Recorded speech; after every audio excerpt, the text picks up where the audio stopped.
Phase 8 of Season of Discovery means we're stepping into the unknown of Scarlet Enclave. It's complete with 8 epic new bosses, powerful tier sets, and the legendary weapons of our dreams. But Phase 8 also means a seismic rebalance of power and damage. Maybe your class will be at the top of the damage meters, carrying your raid, the hero of Scarlet Enclave, and the recipient of all the epic loot. Or maybe your class will be dragging at the bottom of the meters, desperate to keep your raid spot. There's only one way to find out, so let's roll through the ultimate Phase 8 DPS tier list. We've got to start with the C tier, the class is really lagging behind. Starting off, we've got the Ret Paladins, and what's new with Rets is that we've got some really big nerfs I'll cover in a minute. We've also got a brand new tier set. It causes your Exorcism, your Crusader Strike, to build up Holy Power, which stacks damage. Then you unload with big spenders like your Divine Storm for huge scaled up DPS. You'll also be, hopefully, Ashbringer Prio, which gives you an absurd proc that gives you stacking strength or agility if you're one of those rat hunters. Talking AoE damage, you're gonna be right at the top like you are now, at least if there are 4 or less targets and you don't die instantly ripping threat.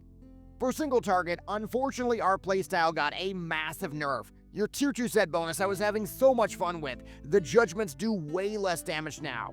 We're just so much worse than before, at least until we get endgame Bisque gear. Personally, I think that balancing around Ashbringer and gear sets most people never acquire is really stupid. Sorry, Blizzard. I would love to settle a debate here. Would you guys think it's better to have massive damage at the start of a phase, or pump at the very end of the phase? Overall, Ret Paladins, they're going in the C tier, and because there's so many Ret Paladins in Alliance, I think Blizzard probably needs to step in and do something before the phase drops. So in the B tier, perfectly viable classes for progression. We've got the Enhancement Shamans, and their tier set, it turns Lightning Shield into an AoE machine. And your Maelstrom weapon, it's stacking charges, giving you extra damage, firing off those instant spellcasts like Chain Lightning. That means you'll be doing some insane Chain Lightning damage on AoE packs. AoE damage though, it is kind of the bright spot. The good news is your damage though is very consistent, it's not cooldown reliant, even if it's only consistently just middle of the pack. So talking balanced druids, the new balanced tier set in Phase 8, it's all about dots, your Sunfire, your Moonfire, amping up your damage. The rotation, it's really not going to change much, or your weapon at all. You're forced to run Atiesh just because it gives you party buffs, and that feels kinda eh. As for AoE, your druids, they've got the Starfall, and that's really about it. So yeah, pretty disappointing for Trash and Cleave, honestly. For single target though, you've got a fun, simple rotation. It's going to play pretty similar to the AQ40 style. It's gonna be very strong early on and then fall off, but still, I'd be very happy to recruit any Boomkin for my guild in Phase 8. If you are that Boomkin, by the way, definitely DM No Hit Jerome on Crusader Strike Alliance. We do have a lot of celebrities in this guild. So Warriors, they get a pretty weird tier set. Gives you a bunch of flat damage increases, a way to reduce whirlwind cooldown, and stacking slam damage for single target. Really the name of the game for Phase 8 is give Warriors more AoE. Your Cleave, it's going to be hitting an extra target. It's going to be carrying damage on Cleave fights. And you've also got that more spammable Whirlwind, which will really destroy. You're kind of balanced to be more overpowered on multi-target short fights. It is pretty unlikely we're going to see that many of those fights. Also, at the time of recording, Fury is doing more damage than Ashbringer Two-Hander. So you take from that what you want to. Talking Ellie Shamans, your new tier set, it's giving you a free tick of Flame Shock when you're lava bursting. More excitingly though, your Chain Lightning, when it hits less targets, it actually does more damage. Your AoE was already top notch, but now your Cleave is amazing too. Fights like Reborn Council might be your time to destroy the damage meters. As for single target, well, it's not nearly as hype, at least unless you like casting moderately high damage lightning bolts. But you do get to add Chain Lightning into your single target rotation, as weird as that sounds. Moving into the A tier, the classes that are really standing out. Feral Druids, you're getting this crazy new weapon called the Staff of Glade. It's gonna reward you with energy whenever you stay in cat form, which means your rotation can be way easier now. Also, your tier set is just giving you a lot more damage now too. So AoE, your Rake is getting nerfed, which means your tab AoE Rake strategy, it's gonna be a lot weaker. Still, you should be an AoE machine. Top damage on Reborn Council, here we come. Talking single target, with our new gear, a new challenger has entered the feral space. It's called Lazy Cat. Lazy Cats are competitive with power shifters while being half asleep. Overall though, you kind of peak early with your pre-bis and your new weapon too, but that's kind of how life goes sometimes.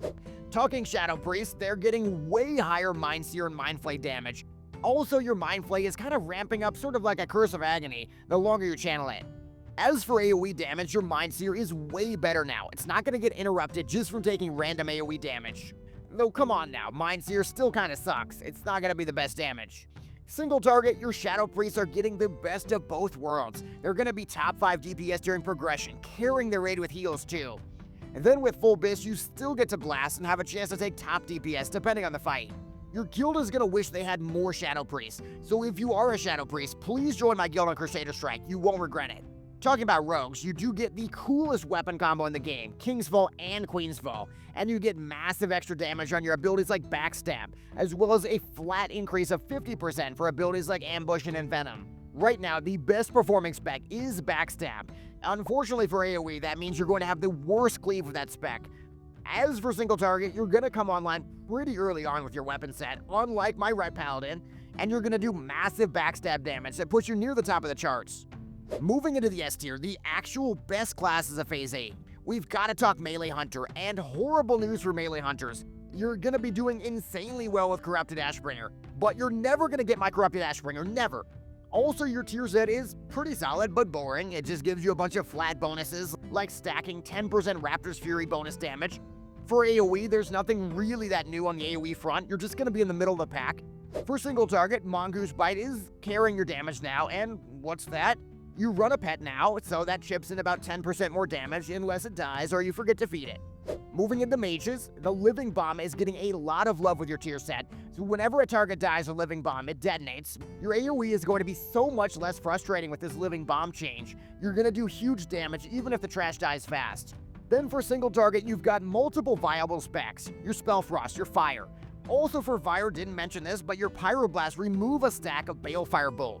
That means you're really going to be amping up your Balefire damage, and it's a very safe bet that Fire Mages will end up at the top of the meters in a lot of fights.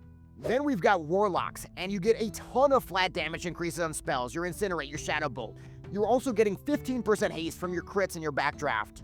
Also, all of your crits give an extra burn effect for a bonus 25% damage. For AoE, it's all about the Shadow Bolt volley, unless you have some kind of crazy theory craft like Gumps. But ultimately, single target is where you're really going to be dominating. All the specs look very strong, with Fire Destruction being the standout. It really takes advantage of all the new haste you're getting to blast more Incinerates, and the burn effect ends up being over 12% more overall damage. Just like in my next pugs, Warlocks are going to be blasting in Phase 8, so if you have one, please join my guild. So the number one class in Phase 8, it's the Range Hunter. What's new? You're getting a tier set that gives you 20% more shot damage to targets with Serpent Sting on them, you're getting a free 20% attack power from your crits, and your multi-shots are amped up to hit more targets. For AoE and cleave fights, that immediately means with the multi-shot, you're really going to be jumping up in damage. It's going to carry your damage, giving you some of the best AoE in the game. For single target as well, that means your multi-shot has a much bigger role in the rotation, and it's a significant part of your damage next to kill shot.